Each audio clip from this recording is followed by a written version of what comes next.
Good.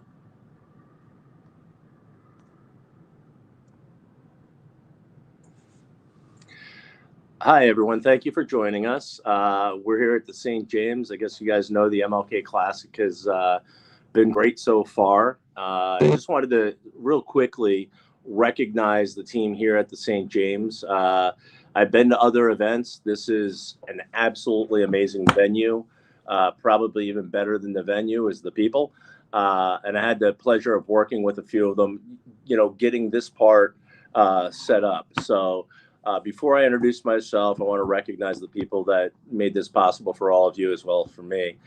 First is the Elise Graziano. Her role here at the St. James is as Director of Operations and Strategy. So a lot of the logistics and making sure food's there, et cetera, and the games run on time. She's got a big role in that. And if we were live like we were supposed to be, I'd ask you to give a round of applause. So sort of silently do that if you don't mind. Same for the next two. Oz Bengora, he is the Director of Basketball Operations here at St. James. He is also the head of Team Durant, and he runs that organization as well. And Oz was sharing with me that when the St. James got started, he was working with them, but not necessarily for them. And he's joined the team because that vision and mission that the St. James has, of delivering top shelf facilities, which you can see all around you, with top class. So, and last, Kendrick Ashton, he is one of the two co-CEOs here at the St. James. And what's really exciting, I talked to him this morning about his background. He was, in investment banking with Goldman Sachs, and I was a securities analyst with BlackRock. So I guess we sort of fit there together. But, to me, the risk they took in starting the St. James, this is well over $100 million facility, a commitment not only of money, but all other resources, including, blood, sweat, and tears. So appreciate the St. James for having us.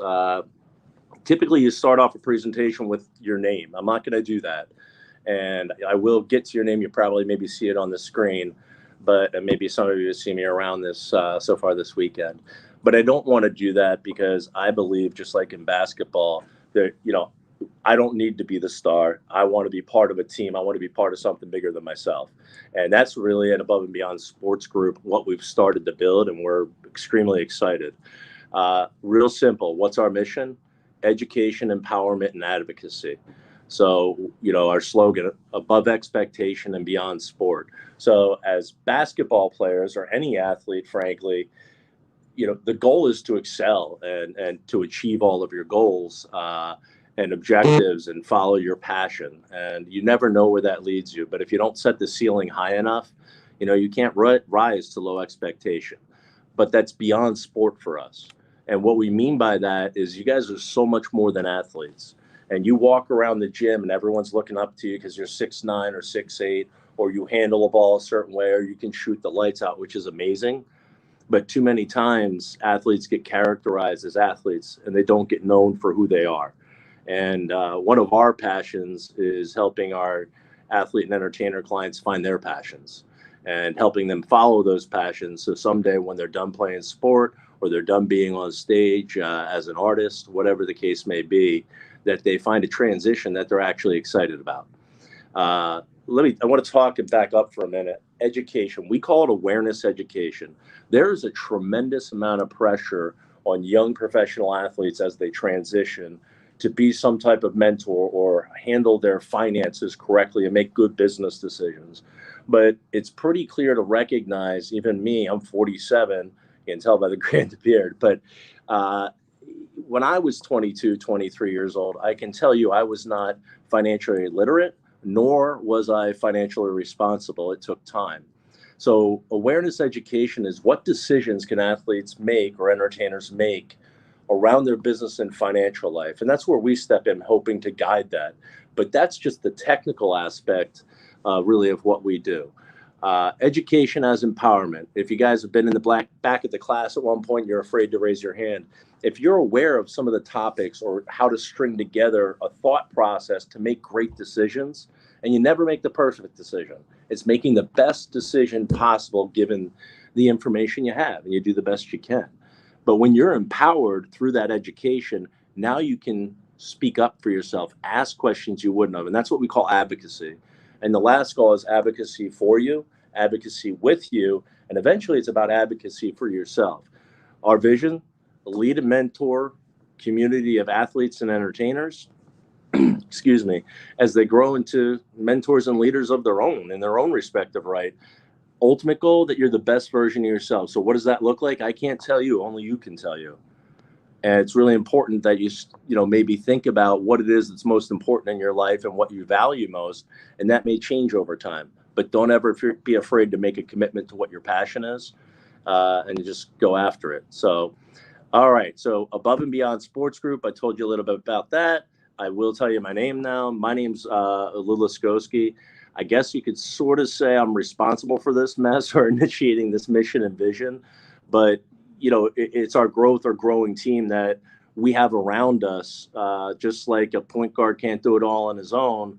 I have a vision of the floor, so to speak, and I'm looking to make the right passes. I'm really fortunate that they can knock down threes and put the ball in the bucket. So I guess you guys probably relate to that because it's a little bit of a basketball analogy.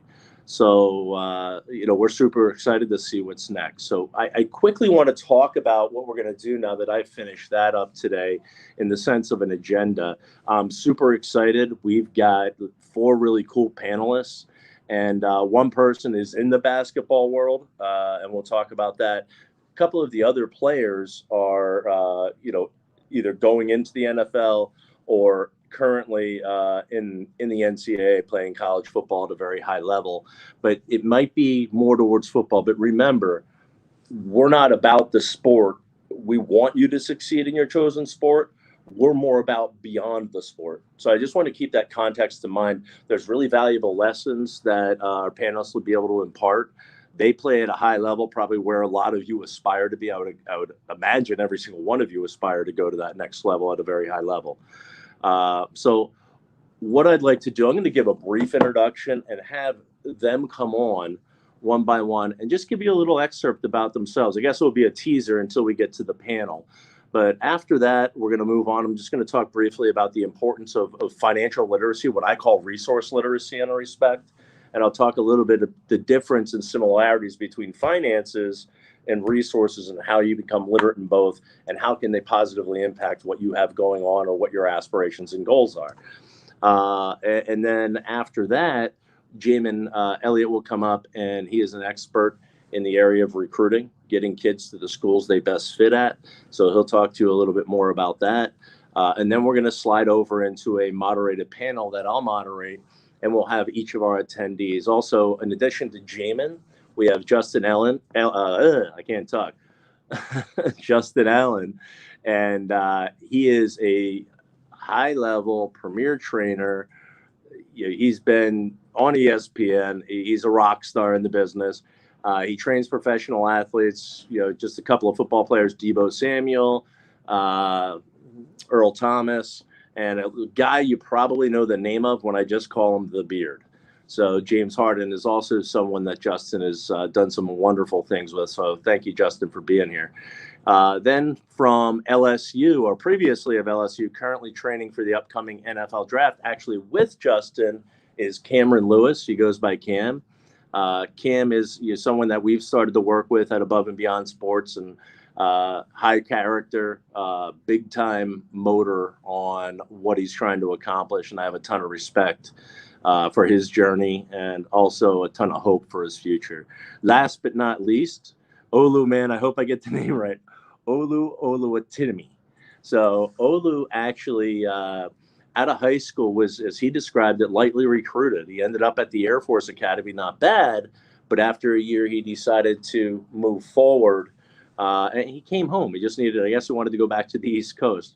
And then he was a walk-on at the University of Virginia, and this past year was recognized of what they call the Remington Trophy as a finalist, best center in the country, not basketball, but football. He actually just went into what you guys all know, the transfer portal, and landed in Ann Arbor at the University of Michigan, and he'll take his talents there and continue to prepare for that next step. So, what I'd like to do at this point, can we get Jamin, can you just say a quick hello and give them a teaser, because you're going to be right back on in a few minutes. Go ahead. What's going on, Lou? Oh, nothing much, brother. How are you? Good to see you. I'm good to see you as well, man. Thank you guys for inviting me, man. I really appreciate it, man. I'm honored to be here, and honored to talk to the young folk, and just give them a little background about me. So my name is Jamin Elliott. I'm a former regional director of college scouting, and now I'm currently an athletic recruiting advisor, where I help guide parents and student athletes through the college recruiting process. If you want me to go into my background now, I can, Lou. Yeah, is that what you want me to do? Kind of go through Just briefly, yeah, because I yeah, know in your story you're really going to hit it, but just keep it tight, please. yeah. So I'm actually a former under recruited high school athlete. I wasn't a big time guy coming out of high school, because of the type of offense we ran in high school. It really wasn't, fit to my style. But the University of Delaware gave me an opportunity. I actually went on to the University of Delaware on a full football scholarship. Became Delaware's all-time leading receiver, and then I got drafted into the National Football League. Played 6 years in the NFL. Got drafted by Chicago Bears. Also played with the New England Patriots. Got a Super Bowl ring with the Patriots. Yeah, I have a wedding ring, Jamin. What type of ring do you have? One of these right here. I don't know if you can see it, Luke. Can you see it? Oh, there we go. I was hoping you'd bring that up. Yeah, I bought There it for you so you can check it out. Super Bowl ring with the Patriots, and then I did 3 years with the Atlanta Falcons, man. And shortly after my career with the Falcons, career ended with a knee injury. I became a college scout. Did that for about 3.5 years, which brought me now to my passion now, helping student athletes, man. This is something that, me getting the opportunity to go to college changed my life. Me getting the opportunity to play in league, it changed my life. So there's so many other kids in that same situation that I was in that all they're looking for is an opportunity. And I made it my purpose and my mission now, to help as many kids, deserving kids, not just any kids, but deserving kids, get that opportunity to play at the next level. So I'm excited to be on with you guys. Thank you for having me, man. Look forward to talking. It's crazy, Jamin. Listening to you, you're talking about your opportunities is to be able to share and the opportunities you got. I think it's a really awesome to have you on because I think it's a really unique opportunity for everyone who's tuned in, and this is all recorded. But it's an opportunity for them to level up and truly understand and get educated and empowered and aware so they can do a better job advocating for themselves in this whole process. So amazing dude, tons of passion, which is why we align. And thank you. Absolutely. So Cam Lewis, I think you have some technical difficulties there, Mr. Cam Lewis. How are you? If you can see you there. Uh-oh, he's got something up there. I see a football picture. Cam, are you there? Oh, yeah, I'm here. What's up? Yeah, we sent him a TV camera, but he couldn't figure out how to operate it. Just kidding. So, Cam, can you tell everyone just a little bit about your background, maybe starting, when you were in Monroe, Louisiana, and you started playing high school, how you were just tiny on how you recruited, what changed, and leading up to where you're at now, just to give us a little of an overview of what maybe they could ask questions about when you come alive on the panel, please. Oh, yeah. I'm Cam Lewis, from Monroe, Louisiana, small town, Louisiana, North Louisiana. I went to Wiseman High School. I was highly recruited from Wiseman, 4-star athlete. Could have played on offense or defense. I decided to go to my dream school, LSU, and continue to play on defense. And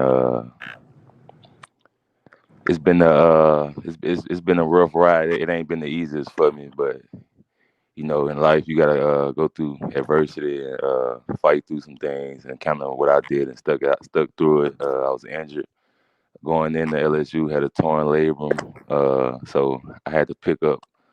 I picked up pretty slow. I had other great players in front of me, NFL players like Grant Delpit, Jamal Adams, guys like that I learned from. I'm currently in Houston, about to train with Justin Allen, preparing for Pro Day. Yep. So I just want to highlight a couple of things for you, Cam, because sometimes people are humble, guys. So he was a 4-star athlete that actually dropped the 4.33 in the 40. So he's fast and he can play. One of the things I'm most impressed with Cam about that we will use with his agent to sort of market him is you can enter the portal and walk. He was part of the 2019 championship team, probably the best football team in college history, probably, college football history. Some may argue 15-0. And Cam was an integral part of that. And, you know, things changed a little bit in 2020, but in 21, regardless of the change, performing 15-0, having a reduced role a bit and questioning what's going on. In 21, when there was a couple of injuries, Cam stepped right in and didn't miss a beat. And always being prepared for when the opportunity comes is paramount, because you don't know when that opportunity is going to come. You don't know when someone's going to blow out a knee or twist an ankle, heaven forbid. But Cam was always ready. And that makes it super exciting to bring him on as you know, one of our community, because I know he's ready for the future. And I'm not just talking about on the field as a player, but as a human being. So I'm loving getting to know Cam. And Cam, thanks for sharing. And hopefully we can get you some questions steamrolling over there. I'll have them, that's for sure. So No problem. Olu, how are you today? Where are you at? I want to see your beautiful mug. Going. Uh-oh, here he comes. Oh, what's going on, Olu? Not much. How you doing today? I'm doing good. So talk to me. Tell everyone just a little bit about your journey, just like Cam, maybe just can you share? Yeah. So like Luke said, well, first I'm from Upper Marlboro, Maryland. I graduated from DeMatha Catholic High School in Hyattsville. Yeah, my college career has been a journey. I was lightly recruited out of high school. Ended up going to Air Force for a year. Found out that it wasn't for me. It was all the way across the country in Colorado. My mom wasn't happy. I wasn't happy. So I ended up coming back close to home. Mama ain't happy, nobody happy. Yep, definitely. And walked on at Virginia, and ended up starting there for 3 seasons. And yeah, I did a lot of good things there. Became an all-conference player twice, and won a lot of awards. So I mean, I'm very blessed to, you know, for good health and the abilities that I have, and then just capitalizing on those abilities. But now I'm in Michigan, in Ann Arbor, going to the University of Michigan, and playing my last season. And all right, yeah, Olu, you got to tell them what your nickname is by me, and tell them why. So Lou calls me Pancake. Not just because you're blocking, which you got plenty of those on the film, but go ahead. Yes. Yeah, so I met Lou at a hotel that we were staying at before we played Pittsburgh last year. University of Pittsburgh, and Lou introduced himself to me. And the funny thing was, I was late to team breakfast, and the food was kind of cold when I got down, so I had to go warm my food. And there was no microwaves other than the one behind the bar, and that's where I met Lou. He was sitting at the bar, and the person. Slow down! Breakfast and bar. Let's get this straight. It was a buffet breakfast. That's where the seats available, because the entire football team from UVA was there taking up the good spots. That's what he said. Okay. Okay. You know already. Go ahead, man. So Pancake, there it is. Yeah. So I'm super excited that you can be here, Olu. Yep. Olu did an amazing job. When I talk about community, I want to give you a quick example. So Cam has a teammate at LSU, and he's got a really tough decision to make. Transfer or not, the portal, and all these things. And the way that Olu went through his process, the way that he conducted himself, the process he went through blew my mind. How articulate he was in talking about the process, how he had went to his coach, Bronco Mendenhall, and said, hey, can we have a conversation? He advocated for his future. That is so rare in someone's early 20s. It's, you know, hats off to you. But when you have great hair like this, you don't put hats on. But yeah, it was a pleasure. So I had him talk to that other player, you know, FaceTime. So as soon as they connected, it was like, hey, what's up, bro? What's up, bro? We got off that FaceTime call, and I had Olu. I booted him off so I could talk more to the other gentleman. And this smile came across his face. It was like angelic, like peace hit him. And Olu's impact, that's what our community is about, is bringing people together, athletes and entertainers, to help them help each other. You guys are all in the, you know, with a lot of the same goals, and you can really be a powerful ally and even a powerful co-mentor to one another. And, you know, I appreciate you being here, Olu. All right, Justin, you still with us? Come on, man. Talk to me.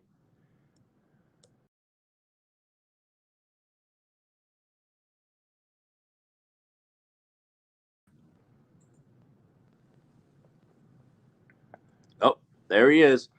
So this is Justin Allen, as I said, and I'm not going to ask him. He sort of disappeared. I can't see him on the video. Is he live? There we go, Justin. There you are. I didn't know if you were back. I lost you. Sorry about that. We had to go remote pretty much last second. We were hoping to do this in person, but COVID sort of got in the way. That's a familiar story over the last few years. So if we have a few glitches, I think it's going pretty well. Eric Duncan on our team's doing an amazing job getting this up and running with Elise. So I'm super happy. But Justin, talk to me, man. I actually just met Justin a few weeks ago, and I was blown away by the passion. I'm like, man, it's like looking in the mirror a little bit, or at least talking into the mirror a little bit. It was like he was echoing sort of what was in my heart. But can you tell us a little bit about you and sort of like what drives you? Like, what is it about you, and what is it about doing what you do that gives you fulfillment to give them fulfillment as players? Oh man! First of all, thank you for having me. It's been a blessing ever since I met you. I love the energy you bring as well. So, for me, it's kind of similar to you, man. The adversity, it just lit a fire into me since I was a kid. Growing up homeless, watching my parents go through the adversity they went through. I had to help my mom. I had to save my mom and dad. They both tried to commit suicide because we were homeless. And so to this day, I let that fuel me to go hard. And I watched my parents get us out of that situation. Watch my dad work. And being from Houston, I grew up in Acres, Texas. So it's not the best area. So just learned a lot of different things, saw a lot of different things as a young kid. And just putting those experiences together to help the youth and let them know that I was once a kid chasing the dream as well. And they can be anything. The sports world can take you further than you can imagine. I had dreams of being the next star. I watched my brother win the Super Bowl, and that was probably one of the most exciting moments because we had dreams of doing it together. Yes, sir, Dwayne Allen. Yes, but man, just to be able to help them eliminate some of the struggles I went through, and help them grow. I think one of the most important things for me is the knowledge that we gain, the education that we overlook, and just empowering each other. So I take pride in removing myself so that I can help others reach their dreams and so they can experience what I get to experience every day. I just love helping people, no matter what it is, and I'm blessed to do that through the training. And you do it with some pretty high profile and fantastic players, and you've helped them elevate. But I typically, maybe it's not, I don't know, but since you shared, I think the connection for you and I shared with him, and I openly share it and talk about it because it's why I am who I am. It's why I have passion. Is for 8 years, I was a victim of child sexual abuse by a neighbor, and it happened, best I can figure, over 1,000 times. So I'm not going to try to get too emotional, so I try to tune that out. But there's times in my life where I had zero hope left. 15, 16 years old, where some of you guys are, finding that direction. And I hear, my heart goes out to you. I know what it's like to have PTSD so severe that you want to give up. And so for me, I'm still live and kicking at 47. I'm not going anywhere. And yes, sir. You know what I mean? But it's surrounding myself with people like you, or some of the, just in my life, that let me keep fighting. And I didn't necessarily have a lot of things that ever inspired hope for me. And, today I still go forward. And one of my hopes is my mission, my vision with Above and Beyond Sports Group, with working with people like these panelists. It's, how do I inspire someone? Because you don't know where people are at when you meet them. How do I inspire someone to keep going after their dream, their goals, so they don't lose hope? Because I know, and where hope disappears, what happens inside of you. You rot from the inside out. And I never want anyone to feel like that. And if I can inspire one person to have a better day, sharing my story is 100% of the worth it. So, thank you to St. James for taking a risk on Lou. And thank you for the three of you to be there. So today, Martin Luther King, and I wish you were all there to say it with me, so say it silently, started that famous speech with, "I have a dream." And a dream starts with a vision. And I'm sure each of you, all the players, and even your coaches, we all have a dream, a vision of what we want to accomplish. And so where do you start? And what I would say, and I just want to talk about goal setting, where I start, every year, business year, but in life, is looking inside myself and how do I set a goal? Like, what goals do I want to accomplish? The first question I ask myself nowadays is, am I passionate about what I'm about to set out and do? Would I do this if there was no money? My answer is yeah. Yes, money's a resource. That's it. Nothing more, nothing less in my eyes. Goals, aspiration, ally to have dreams. When you set goals, it's really important when you have a goal that you have a process to achieve and that you set expectations for yourself for the goal, as well as the people around you, your team that's helping you focus on your goals and dreams or even their own. When you're a team, you've got to establish the expectations you have of yourself and one another. And that can really become the clear path to success as those expectations. Old saying a colleague gave me about 15, 20 years ago is the expectations are necessary, but you cannot inspect what you don't set the expectations for. So expect what you inspect. If you try to expect something, inspect something where the expectation is not clear, you've got no parameters to see how you're doing. So, but I just wanted to mention that because I'm going to guess, and I would love to hear from some of you guys coming in with questions for everyone, sort of, maybe talking about what your goals are and what you hope to aspire to. That's what this is all about this weekend. So moving on from goals to financial literacy, my background, because I really didn't tell you about me, I graduated way back when, finance economics. I was a securities analyst at a company called BlackRock, and I left there after a few years. Eventually found myself as a financial planner. And October of 2020, I actually sold that business to a former colleague. I was really fortunate to come into some new opportunities that sort of ignited me to want to, continue up the learning curve. And, I could find myself like a sponge again. Sometimes things get a little stale and you're looking for that new challenge. And that's what it was for me. And I've worked with athletes in the past for the last 10 years, to a degree. But when I made that change, I made 100% commitment. This is the business I'm going to do. This is who I'm going to help. And my mission got really laser focused. So why? I have like 250 followers on my personal social media, but Cam has 50,000. These guys, you guys are going to have huge followings in social media, and it's such a platform. So if I can inspire one person, if I can inspire every single one of you, so you can chase your passion and you can share what's important for you, and you're not hesitant or feel like I'm going to be judged. Let people judge. But if you're not hesitant, that's where impact happens. It's not going to happen with 250 followers on my end. So our goal is be mentors and leaders to you guys as mentors and leaders. You guys are the next generation. And, Kendrick said that at the Lincoln Memorial this morning, I think it was, or it might have been at the MLK Memorial. You guys are it. Like, we're relying on you. So go after your dreams, find your passion. If you don't have a passion, go find one.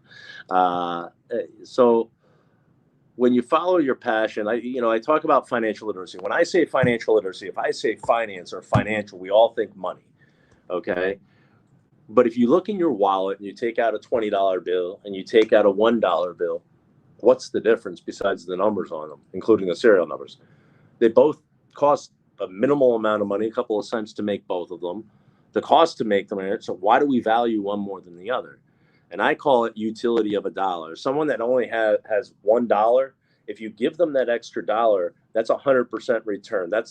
In that case, that might be the difference between someone eating and not eating. If you have someone with $20 million, that next dollar isn't really all that meaningful. So one of the philosophies I've carried through life, and organizationally we do, if we have a lot and others have a little and we can create more, we're very aware of how we utilize our resources, not just money. Again, money's a resource, nothing more, nothing less. What are the other resources I'm talking about? So we're going to talk about this more as resource literacy. When you understand financial literacy and what I'll call resource literacy today, if I can, you understand how to maybe find what I call true wealth.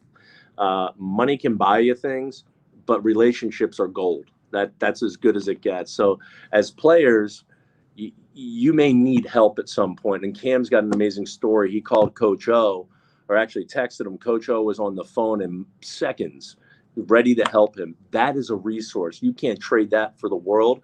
No amount of money will buy it. These are people that have your back. And developing those relationships is worth more than any dollar or $20 bill. Remember, they cost the same to make, so what's the difference? And I think you guys know the difference, but hopefully you get my message. Money with a purpose.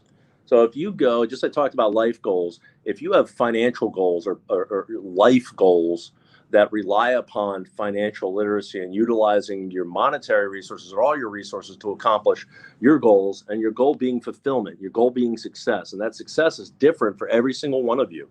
Not the same. Mine is different than yours, and that's okay. That's what makes us interesting and unique.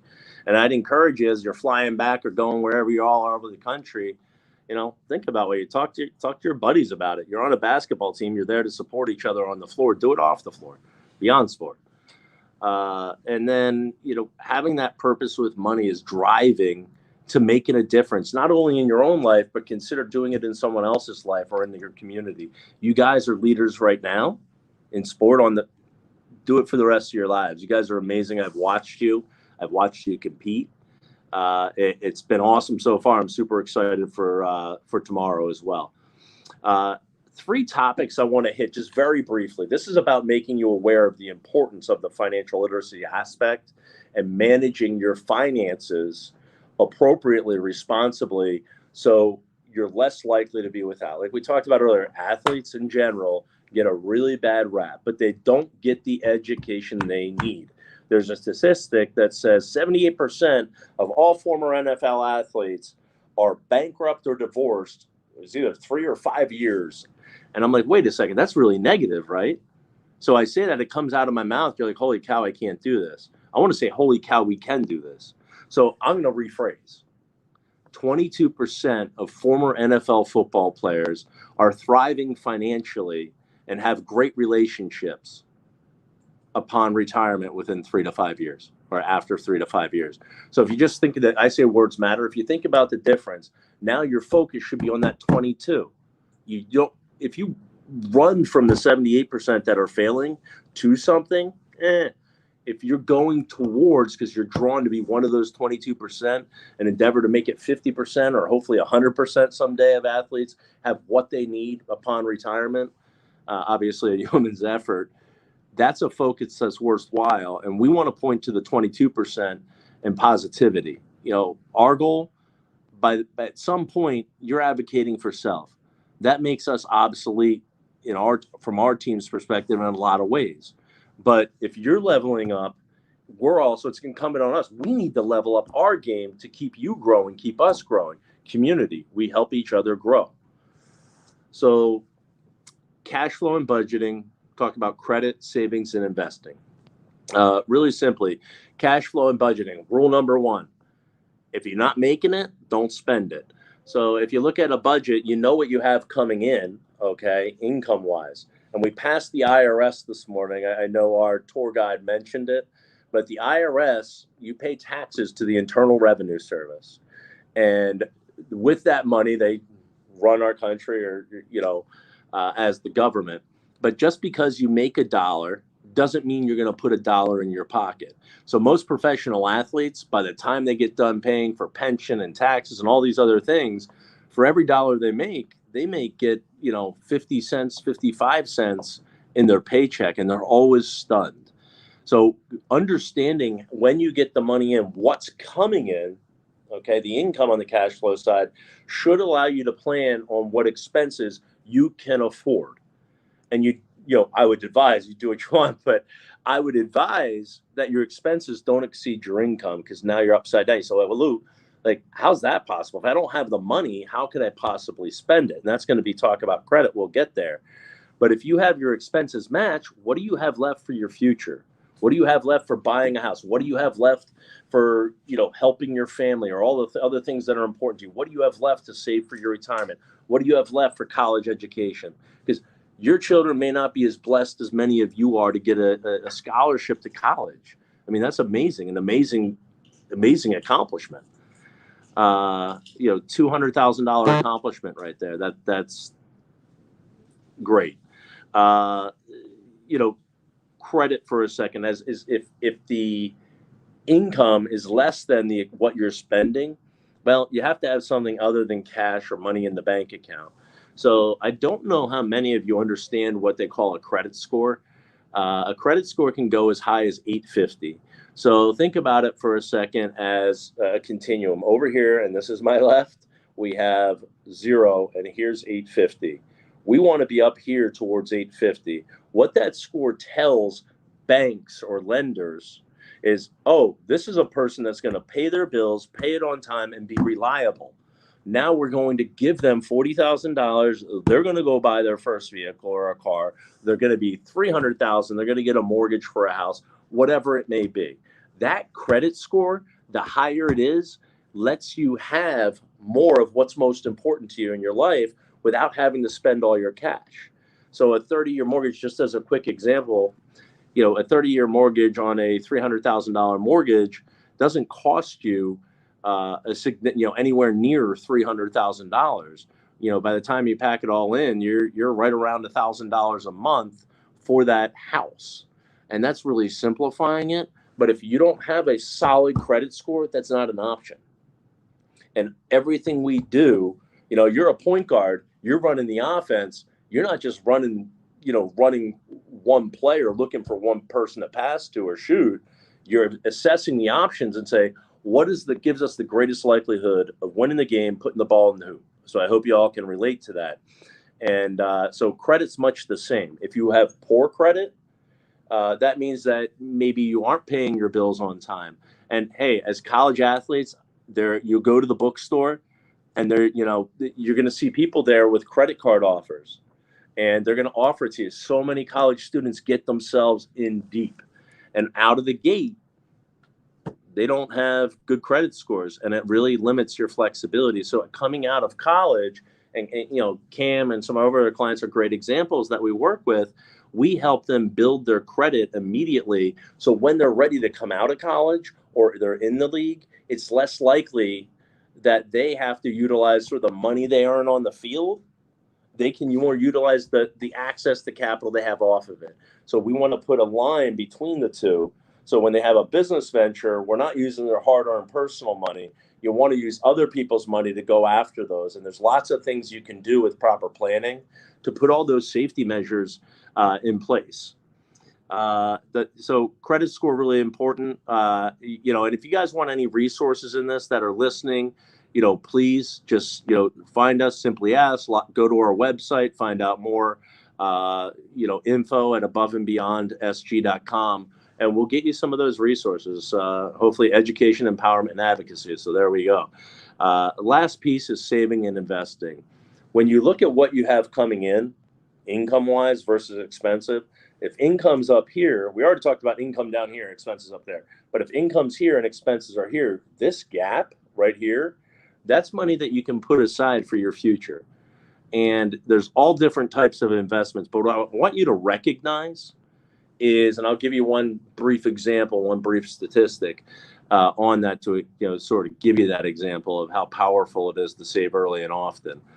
But the difference between savings and investment, when you have money, savings is near term. So it's like a cash reserve. So if something doesn't quite go right in your life, you'll lose your job, whatever it may be, you have extra resources there to meet your needs, and you don't have to go through a significant stress. Investing, different. You have excess money and you say, I don't need this for the future. Therefore, I can take a little bit more risk. So you hear things about the stock market or investing in a business. These are things, long-term investments. And these are investments that will earn significantly more because you can invest them for a longer period of time. Makes sense, right? If I have the money today and I don't need it for 50 years, that's going to be a lot different investment probably than I need it in 50 days, or it should be at least. So a little bit of difference between savings and investing. And here's the importance. If I have one individual on this side of the agenda or, the spectrum, and they invest $2,000 a year from age 21 to age 30, that's 10 years, $20,000 total investment, and it returns 8% per year. And there's something called compounding interest. So every 9 years at 8%, that money, that 2,000 would double. So when you start early, there's a lot more time to have it double and double and double. And that's called compounding interest. And it's where your money really starts working for you by being set to work. It's like planting seeds and watching it grow. You don't rip out the corn out of the ground or the tomatoes before they blossom and bloom and they're ready to be harvested. So it's that mentality of you're sowing seeds for your future. And so, the person that starts at age 30 and didn't do anything in that first 10 years, 21 to 30, they start and they go from 30 to age 65, same $2,000, same 8%. I wish you were there. I just do a show of hands. Who do you think has more money? The person that put in 10,000 the first 10 years, or the person that put $2,000 in over the span of 35 years, 70,000, same rate of return. Guess what? The power of compounding returns and interest, that's where it's at. The first individual in the example is who wins that horse race. And they don't invest another dollar past the age of 30 in that first 10 years. If you continue that habit, or that I don't even call it a habit, if you continue that focus and commitment to your future, the numbers are astronomical. And we can actually get a little, some numbers maybe up on the website if you guys want, just so you can see the difference. So what I want to do now, and thank you for listening. I really appreciate you being here. I want to shift. Jamin, can you get us going here? And if we could do like 10 minutes, because I know I talked forever. Jamin, come on down. Can you hear me? Yeah, we can. Awesome. So Lou, thank you for again inviting me to be on. Eric, I appreciate you guys, man. What I wanted to do is just kind of give you a little bit more about my background and kind of what it is that I do on the recruiting side of things. So again, my name is Jamin Elliott, former regional director of college scouting and now current athletic recruiting advisor. Where I help guide parents and student athletes through the college recruiting process. A little bit about my background. I'm originally born and raised from Portsmouth, Virginia, the 757 area in Virginia. Some of you guys may be familiar with that. So born and raised from there. Grew up to a single parent mom with 3 kids. We actually grew up in a housing project there in Portsmouth. So I knew that my opportunity when I got to high school, I knew that my opportunity to go to college was going to be through athletics. That was going to be my way out. So I kind of made that my focus. So I started running track my freshman year in high school, ran track all throughout my high school career, became the Virginia State champion in the triple jump, still hold a Virginia State record to this day, last I checked. And I finished second in the country in the triple jump. So the track and field was my thing in high school. But it actually wasn't until my junior year where I started to play football. One of the football coaches came out to one of my track meets to watch me run. And he was like, "Son, you ever thought about playing football?" Now, mind you, I played it out in the backyard. I just never got a chance to play it organized. But I go out for my high school team. And little did I know, my position was a wide receiver. And my high school team, we actually ran the ball 95% of the time and only threw it 5%. So needless to say, I wasn't catching a bunch of passes, at going to my high school team. My entire junior year, I caught a total of 5 passes the entire season. And it's crazy to think about now, man. Guys are catching 5 passes in a quarter now with them throwing the ball all over the place. So, I wish I would have played now rather than back then, but it's all good. So needless to say, I wasn't on anybody's radar recruit for anything. You were like the Dennis Rodman of football. Rodman's just getting rebounds. You're just doing the dirty work, getting your job done, throwing crackback blocks. But I think like the basketball, that's a great analogy. But go ahead. Yeah, absolutely. So I had to do what I had to do. I had no control over the offense. I just had to control what I can control. So I was crackbacking on linebackers, hitting safeties, knocking them on their butt, but I wasn't catching many passes. So going into my senior year, our coach decided to change the offense up just a little bit to showcase the passing game. So it went from 95% passing to 85% passing. 95% running to 85% running. Still only throwing the ball 15% of the time. So my fate kind of changed going right before my senior season. In a scrimmage right before the season, our starting tailback, running back, he broke his collarbone. And me being one of the faster guys on the team from my track background, my coach moves me from wide receiver over to one of those running back positions. It was a motion back type offense. So literally, man, never played a position ever in my life. I'm a running back, scared out of my mind, never played it. So I get in my stance. The quarterback would send me a motion, and literally I would just catch the pitch from the quarterback and just take off running. I'm not trying to run. I'm not trying to run you over. I'm not trying to juke you. I'm going 80, 90 yards. So my entire senior season, I probably only carried the ball maybe 45 to 46 times, but I had almost 800 yards rushing. So I averaged almost 20 yards a carry every time I touched the ball, which is crazy. So that kind of opened my recruiting up. But I wasn't getting recruited by a lot of major Division I schools. You know, my goal and my dream when I started playing football was to play at the highest level. I wanted to be a Division I athlete. I wanted to play at a Division I school. That's what, at like a school, namely Georgia or North Carolina. Those were my two schools that I wanted to play at. But those schools never came knocking at my door. So what I had to do is shift my mindset and focus on the schools that were focusing on me. So it became down to the lower level Division I schools like Delaware, Marshall, James Madison, William and Mary, schools like that. Like I said, to make a long story short, after 2 years of just playing high school football, I became the University of Delaware's all-time leading wide receiver. I got inducted into the school's Hall of Fame, and then I got drafted into the NFL, like I said, by the Chicago Bears. Again, I did 2 years with the Bears, 1 year with the Patriots, got a Super Bowl ring with the Patriots, and finished my career with the Falcons. And shortly after my NFL career, I became a college scout with one of the country's oldest and largest scouting organizations. I did that for about three and a half years. And when I say I probably sat down with 300 plus families, just talking to them about the recruiting process and, you know, what the steps they were taking, the things they were doing. I would say about 95 to 96% of those families had no idea of what steps they need to take. They had no idea how to get started. They didn't know anything. So a light bulb went up in my head. Like, you know what? This is a need, man. The education part of this recruiting process is missing. So what I decided to do is leave my scouting position and become an independent athletic recruiting advisor, which I am today. And over the last 3 years of becoming an advisor, I've helped 78 kids get to college and get an opportunity to live out their dream. So for me, this right here is a passion, is a purpose for me. And, you know, when you help 78 plus kids, I started to develop a process, right? Like you understand, you know, what to do, what not to do. You take your knowledge from when you were an athlete coming up. You take your knowledge from when I was a scout coming up, and now as a recruiting advisor, and I put that into my athletes and start develop a process. And that process turned into, you know, getting 78 kids to college. So the process that I call is called the champions approach. I actually put a name to my process because it makes it easy to understand when you put a name to the process. So the term champions is an acronym, and each letter in the term champion stands for a different step in the process.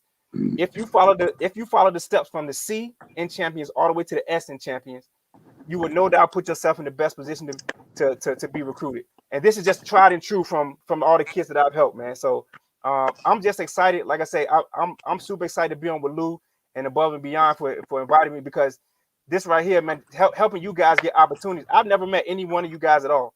But one thing I do care about your future, man, and I do care about you getting the opportunity that you deserve.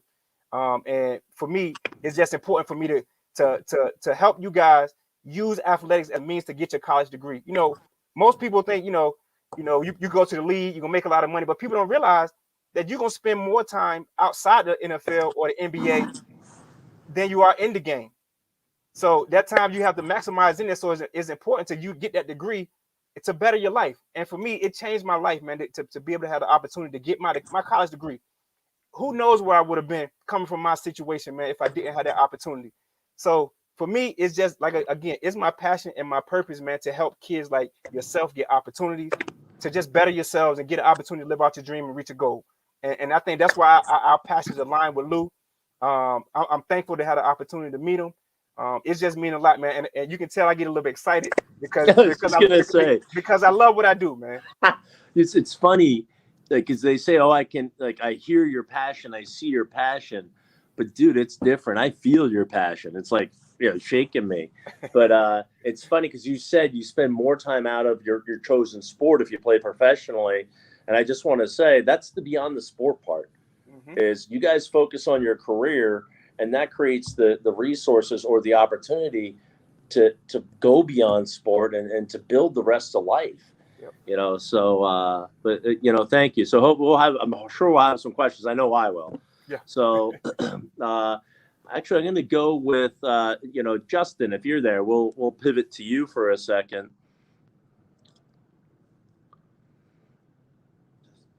What's that? Justin's there. Okay. Welcome, Justin. So, we're going to move to the panel. So at this point, I'm going to start with a question or two with Justin, and then I'm going to go to Olu and Cam, and then also Jamin. As I'm doing this, I believe we are set up to have questions sent in via YouTube or Facebook. Now, I am far from a tech guy. I will tell you that flat out. But and Eric will tell you that flat out. I drive him nuts. But use Facebook, use YouTube to get those questions in. And hey, if you guys are sending questions in and we're fortunate enough to get a ton, that would be amazing. But if not, we can certainly follow up as well to make sure that your questions or even your interests, get addressed. So that's why we're here. So hopefully we'll get some of that. So Olu popped up on my screen. Are there any questions in yet to start? None yet. Okay, come on, guys. And I need a coach out there to get it rolling. Can you help me out here? So, Justin, you got basketball players here, and you trained some dude named the dude with the really long. Who was that? James Harden. So Yes, sir. here you started homeless, and you're training a guy that could build 5 million homes, probably. Like how? Like tell me about that. Like what? We've heard a little bit about your journey, but what was it about you that made James trust you? And what was it about James that you said, I'm going to commit to this man and make him the best he can be? Talk. Oh man, that opportunity. Being from Houston, like he told you guys about my upbringing. It was kind of rough, and that brought me to where I am today. So James, he heard about me through the city. Seen a lot of the guys that I was able to work with, and a lot of it was the youth, the improvement of the youth, good things, the things that I was trying to do in the community. And he took a liking to it. He liked how I cross mixed basketball and football training, because I believe they go hand in hand as a basketball player. And so just giving him the footwork and the understanding of how I train and why I do it, it's been fun. It was at first I thought it was a joke. I get a phone call from his manager and it was like, hey, James wants to work. It's during the pandemic. It was like James Harden wants to work, and I had some elite players, majority football players. So it was like Wednesday. So he was supposed to show up that Wednesday. He didn't show up, and I was like, oh, okay, man, this wasn't real. So the next day, I go back to the park, and then I'm training, and I look up on the top of the hill, and it's a big group of people walking, and I see this big beard in the middle, and I was like, oh, he really came, you know what I mean? And it was a different excitement for me because growing up as a basketball player, I transitioned into football once I got to college. So I always told myself once I finished playing and became a trainer that I wanted to work with James. He's a great player. It's not too much that you could take credit for, but just the opportunity to work on the small things, get him back to the fundamentals, and push him how he was growing up as a young player. Just getting him back to the foundation and just building it up. Yeah. So appreciate that. So I'm going to come back to you in a minute because you hear James Harden, you got this person at the pinnacle of all success in basketball. If every one of you sitting there as players and every one of your coaches could have all Jim, maybe not best thing, maybe not, but skill wise, if you all did, wow, what an accomplishment. But I also want to talk to you about younger athletes. So, for example, Olu and Cam are aspiring, and I was there. You had high school athletes in there and younger that you work with. And so I want to come back to that, but I want to pivot to one of the younger athletes. And, Olu, I want to maybe come to you, is when you hear, say, Jamin speak about the recruiting advisory process, when you hear, Justin talking about training and like what you look for in a trainer, can you talk a little bit about what was your experience going through the recruiting process, and how did you go from a low-end recruit to a second-team All-American? Like, what was the work ethic and the perseverance? Well, first it takes a lot of self-belief and self-confidence because in high school I guess I got told no by a lot of the schools that I want to go to, like Jamin did. But like just keeping that belief in myself when I decided to start at UVA, like believing that I could make it happen, and yeah, and then just not looking back, and then just committing to doing what you need to do to make it work, and that's like the biggest thing. So having belief in yourself, and then putting in the work and staying consistent. You do those things, you always gonna be the best person that you can be. That's a huge connect right there. That's a huge bridge.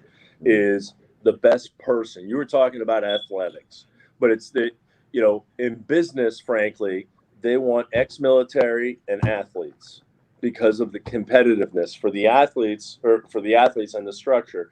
For military, it's their ability to execute and follow a plan under duress. So when you talk about that off the field, all those skill sets you develop as players and then athletes, discipline, not giving up. Minnesota Prep balled out to, that comeback on Friday night was awesome. I mean, what a game. I mean, they didn't stop. I saw Coach, he got impassioned, and then the team flipped it. He's like, you could see the passion, and I love watching it. But it's those skills that are going to translate to success beyond sport, beyond the floor, beyond the field. And that's what this is all about. I know, Lou, I watched you play. I've been there. But my rumor has it from a couple of the other guys I know that you're someone driven toward leadership. So I want to come back to that. So just get your mind wrapped around it. Cam, I want you to take me through what it was like to arrive at LSU after being offered as a wide receiver a lot of places, including Notre Dame, getting down there, and all of a sudden you're playing defensive back. How do you swallow that and make that transition, man? Yeah, I mean, when you get a great opportunity like that, somebody to pay for your school, you willing to do you willing to do whatever. I mean, especially being an athlete, it wasn't. It was a different adjust, but I adjust to it very fast. Being an athlete that I am, played basketball, ran track, and football, so it was pretty easy.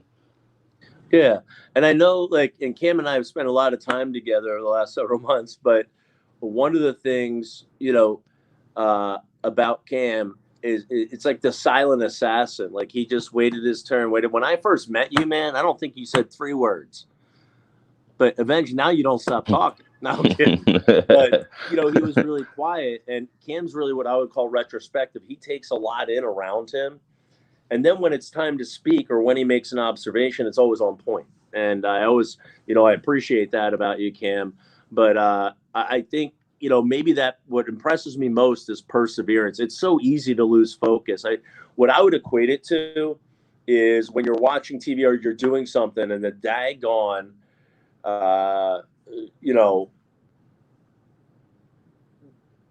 sorry, I lost the train of thought. I had a text pop up on my phone, to be honest. But, the perseverance, there we go. We're talking perseverance, Cam. Thanks. But the perseverance, 2019, you're 15-0. You're part of the team. You showed me a picture. You got confetti under you. You're doing like confetti angels instead of snow angels. And you got a big smile. What did 2020 bring? How did you get through it? And why didn't you enter the portal? Or what made you stay at LSU that gave you the opportunity? I'm so excited to tell teams about you and work with Chris, your agent, to do it because of that. They haven't seen the best of Cam yet on the football field. So can you take us through that, maybe like 19 to 20, and how you persevered? When you basically when you believe in yourself and you know what you can do, or like a certain thing, like you said, when opportunity meets, the sky's the limit. Like I knew what I can do. I knew my role. I knew that I can be out there. I knew that I was the guy for it. So when my time came, that's what it was. Like, I showed the world, showed the fans that this is what I do. So by me having I call my adversity year, 2020, the COVID year, was kind of slow for me. I kind of took that in, and it kind of motivated me, because I knew it was going to be a time that I was going to have to. I knew it was going to be a time that I was going to end up being out there and, Getting the and call. being able to show my talents and skills. Cam, I noticed you called it adversity. So if any of y'all out there talk to your coach, they call it character building. So building character to deal with future adversity. And that's the greatest thing about adversity or facing a challenge. You can either fold or you can keep going. But I tell you what, if you keep going and you stay focused and rely on the people around you, man, they care about you. That's why they're there. They're coaches, your teammates, your family. That's what they're there for. Rely on them. Keep going and don't give up. Keep the hope. Because when you overcome the first adversity and that next one comes, a little bit easier. So, when someone, Jamin was a track star, okay? And, that first time he ran, I can guarantee you he wasn't blazing down the track. He had to build to that, and there was adversity along the way. But, Jamin, you heard both Olu and Cam, talk about adversity both, and it's not going to be a surprise. College athletics is so competitive, and the professional ranks even more so. There is adversity expected. So the military is adapt and overcome. When you're recruiting, how do you identify, what are the markers you see in a kid to say, oh, they got it, I can work with that? Yeah, well, it all starts with passion and love for the game, man. I talk to a lot of kids, and I see a lot of kids, and I watch a lot of videos, a lot of huddle videos, man. And the one thing that I've noticed from the kids who make it to the kids who don't, first of all, it all starts with performance, man. The eye in the sky never lie, right? So how you perform on the field, how you perform on the court, that's number one before you do anything.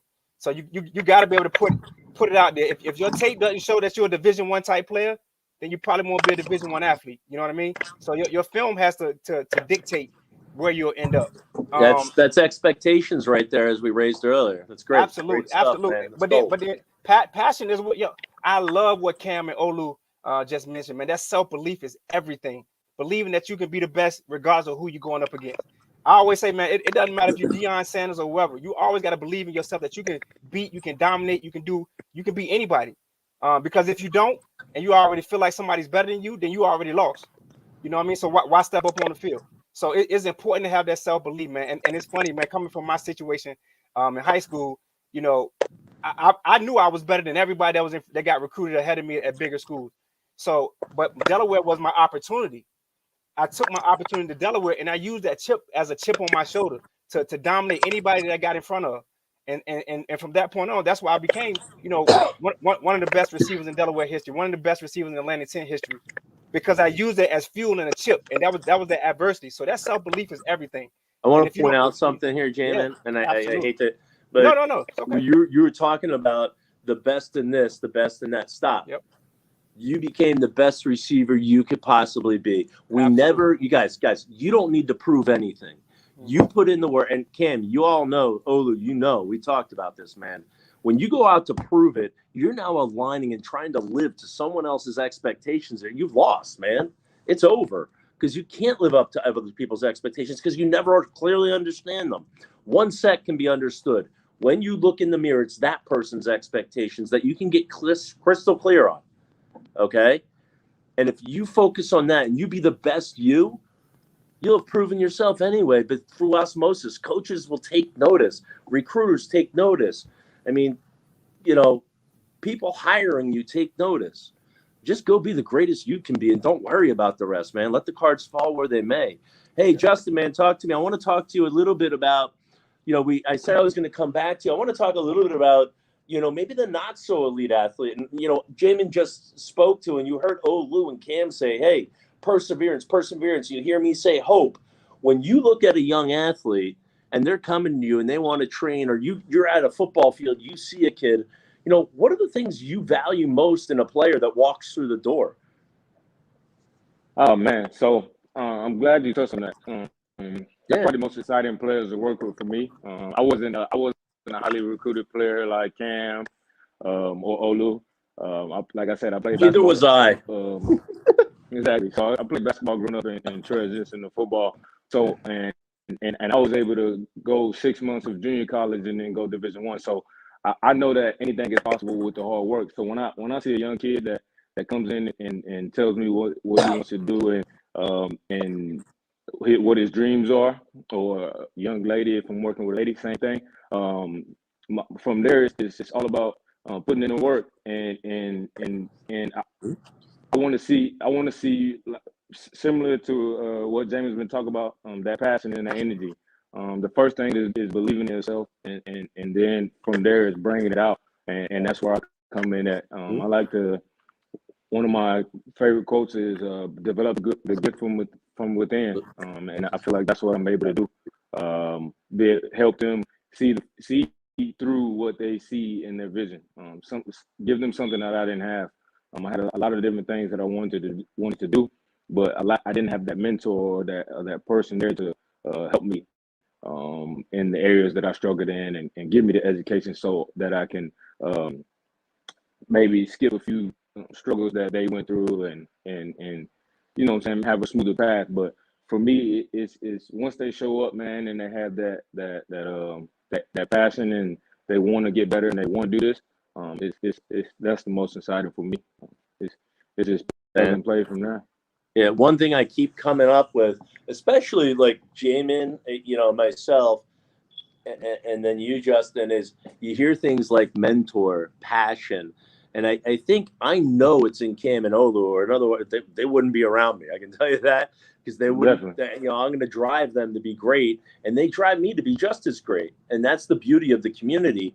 But Olu, I mentioned leadership, and we are mentors and leaders to help mold future mentors and leaders in the sports entertainment communities. Why? Why do we choose that? Because they have the platforms where they can make a huge difference. So, Floyd Mayweather Jr. has 30 million people on social media. I have 250. So if you're running for political office or you want to get a message out, I'm guessing it's not going to be me. Okay. But I can speak the message. I can share my message. I can share my passion and hope it takes. And then you use your ability and your platform to go make a difference, not for me, but in a way that's important to you. So talk to me, Olu, just a little bit about what makes you a great leader, or even what makes a great leader. And who was your mentor that you said, aha, I see them, I want to be like them and lead? Who was that in your life? And talk to me about leadership, man, because I've seen it with you. I'm impressed. Leadership could come from different places. One thing I learned in my time at Virginia is you can lead from the back, and you can lead from the middle. Leadership doesn't always have to be the person that everybody sees, and that's the leader that I strive to be. Person that doesn't always need to be seen, a person that doesn't always need to be heard, but that people are going to respect, people are going to follow. And I kind of like people that leaders lean on, or that I learned from a lot. I had a GA when I first got to the University of Virginia. Crazy thing, he was a former walk-on, and we started playing center at UVA. He was a starter for 3 years there. So, and I mean, it was a similar story. He was from Northern Virginia area, so similar region in the country. Yeah, I just learned a lot about life and a lot about the game. Like, he was obviously a very smart coach. The staff brought him in as a graduate assistant, and then he just kept pouring into me. And then also my dad. My parents are immigrants, and my dad worked so hard to instill in us the values that we needed. I'm from 6, and all of my dad's kids, we all graduated from college. So, just that, the leadership and that grit that he had to become an immigrant, raise a family of 6, along with my mother, and just teach us to be great people. Leaders are mentors, and mentors are future leaders. That's what you're hearing here. Thanks, Olu. I appreciate you, and super excited to have you around me.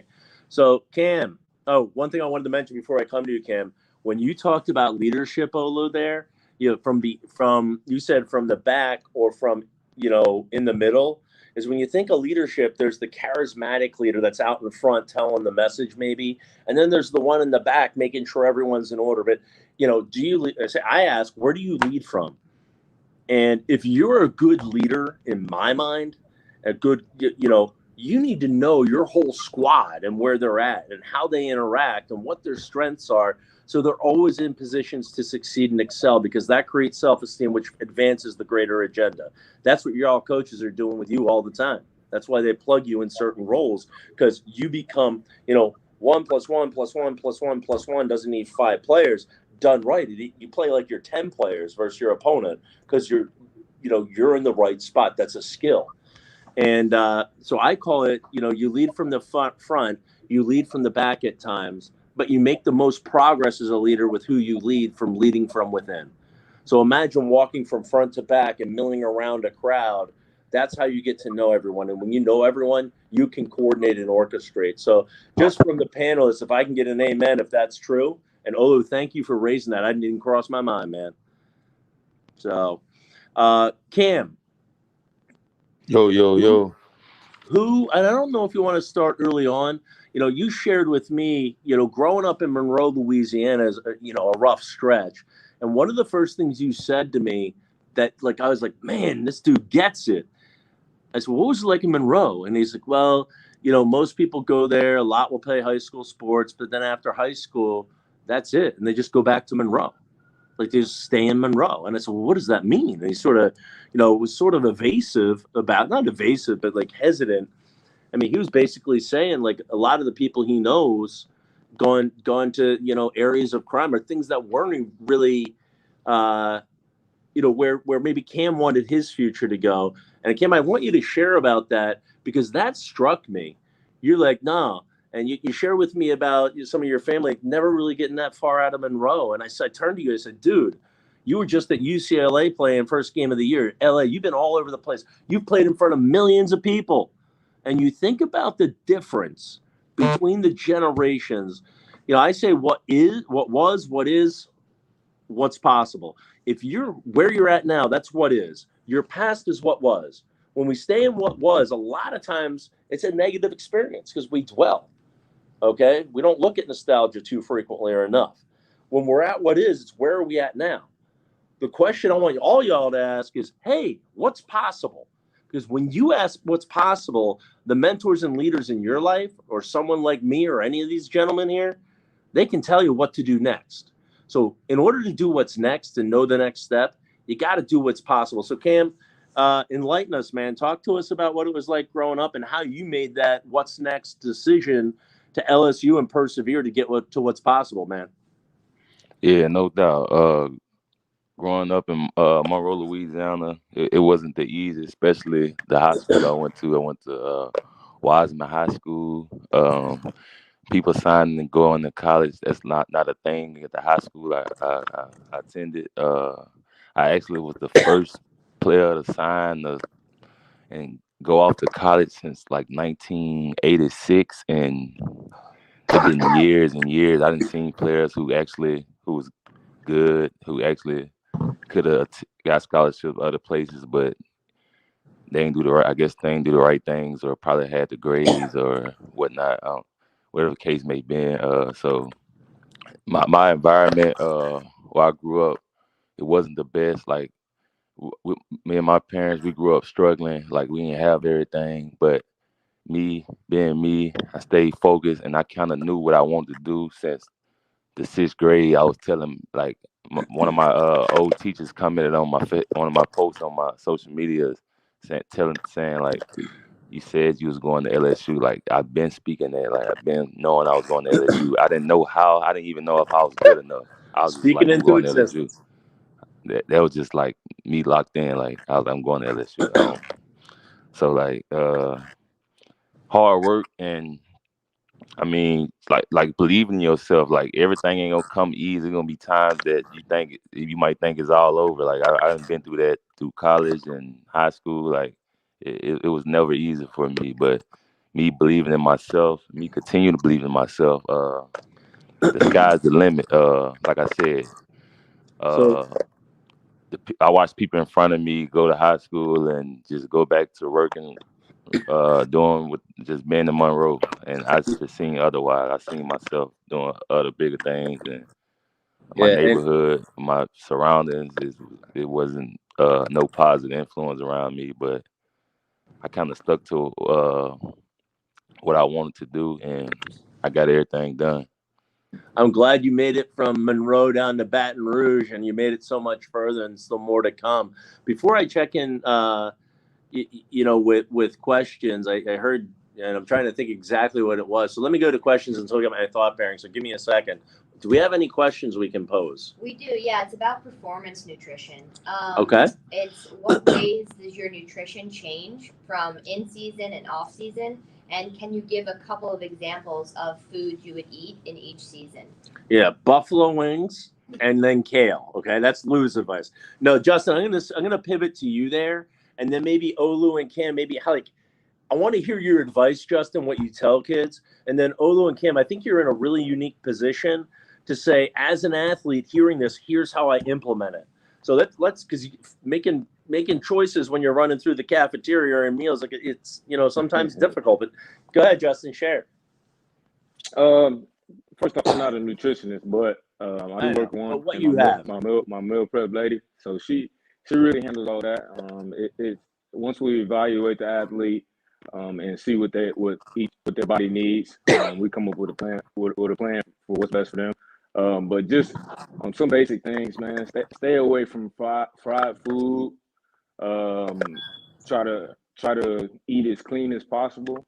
Drink a lot of water, and eat a lot of vegetables. It's the things you hear a lot.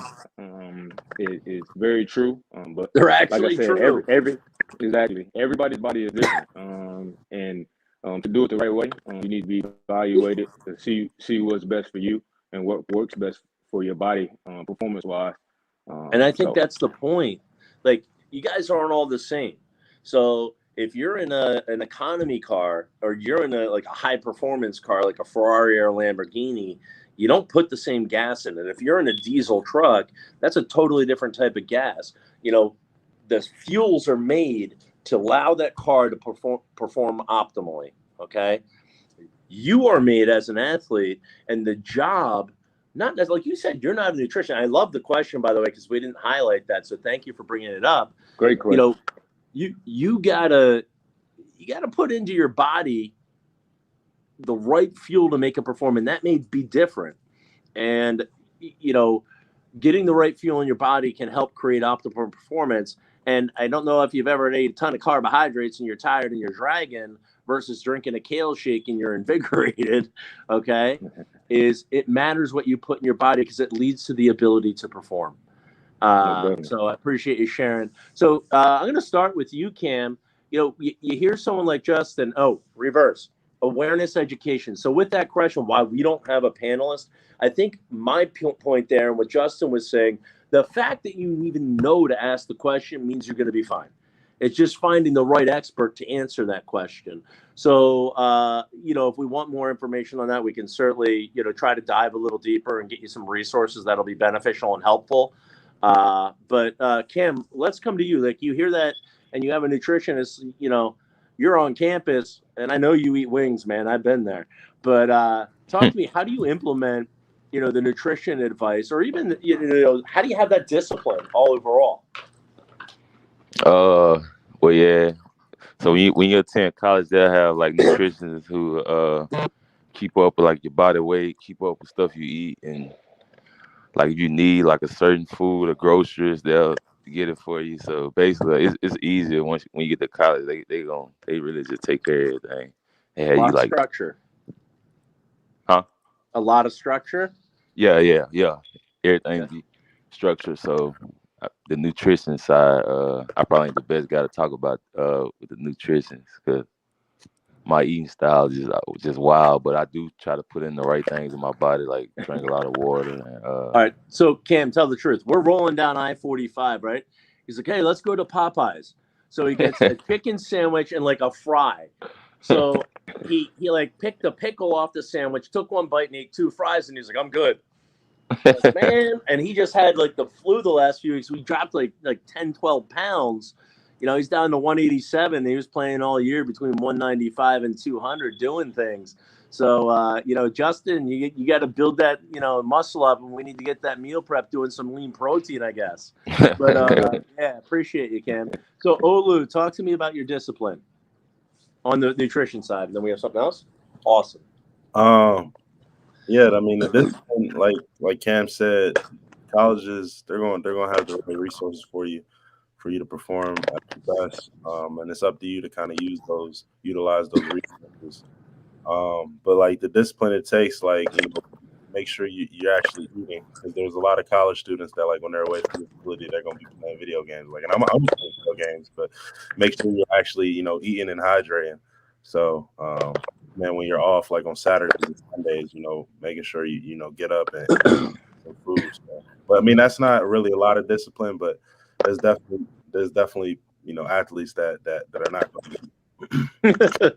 And they're the ones that are on the pine and not hanging with you guys. So I think we have another question. Elise, fill me in. What we got? Chris Gaddis was asking, he'd like to know a couple of individual characteristics that you guys think separate you from individuals in your respective industry. I'm going to start there. Chris, thanks for the question. We had an opportunity to meet last week. I'm so glad you joined us, man. But at any rate,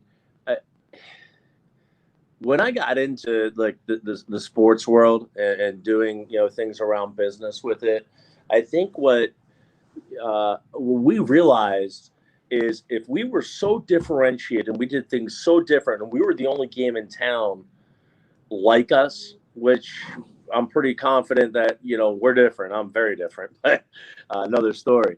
But if you're the only game in town, you don't need to win over that. Like, you limit the competition. So if you only have 5 players on your roster in basketball, you're all going to start.